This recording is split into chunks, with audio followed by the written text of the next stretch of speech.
Welcome back, everyone. This is an update on the Mustang 345 skid loader. To start off with, the problems that we were having the other day with the water pump, we put some sealant in there, and that's no longer leaking. I also had to tap that bolt out and put new threads in there. But now the front bushing and the water pump looks like it's probably going to be leaking, so we might have to just put a new pump on it. And then the block heater is sealed as well now, so we don't have any more coolant leaks other than that main bushing and the water pump. We got the cab flipped back up and started hooking up some of the wiring. You can see the radiator hose is flipped up in this shot. Basically what we wanted to do is pour some water in there first before we put the whole system back together so that we could check for more leaks. As you've seen in some of my other videos, we're in the process of converting the T-handle over to two separate handles like what you'd see in a Bobcat setup. This is what we had for the handle. The curved upper portion is actually half of the handlebars from a 1995-ish Articat 440 that had been wrecked. Here you can see the whole system installed. We had to move the linkage up. I was trying to go through down lower and that wasn't going to work, and so we had to redo some of the linkage. But this is one side of it all mocked up, and it actually looks like it's going to work pretty good. We had to gusset the one part of it so that there's not too much flex, but I think it's going to work much better than I was hoping for, to be honest.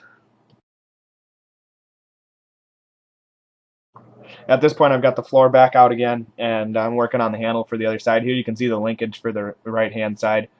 Pretty much the same thing. We didn't have to gusset that side because it wasn't a piece cut and welded. It was just a straight bent piece. If it's got too much flex, I will probably put a gusset in it in the end. But right now we're working on the other handle. Here you can see both handles in and working. It's just going to be a whole lot easier to get in and out of the thing, and I think it's going to be a lot easier to control it. I'm just not used to a T-handle setup, and so it was really playing with my mind, especially backing up. Everything seemed like it was opposite of what it should have been.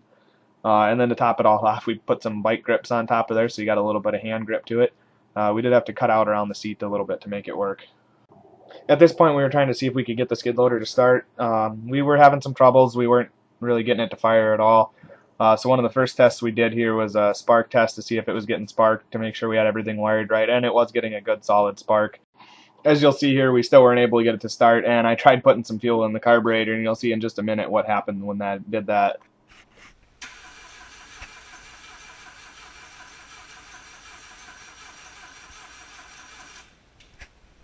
Go for it.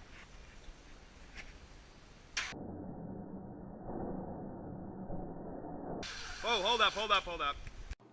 So we decided to call it quits there. We're not entirely sure if the timing is right, and then a plastic piece on the carburetor broke, so we're looking for a new part for that. But yeah, we got to try and figure out if we got that timing right before we know if it'll fire or not. We did get the fuel pump and stuff primed up today, and we got to figure out if there's a way that we can prime that oil pump. But that's kind of where we're at for now. Leave a like and subscribe, and it'll be a couple more weeks here probably before I get another video up, but there'll be more updates. Thanks.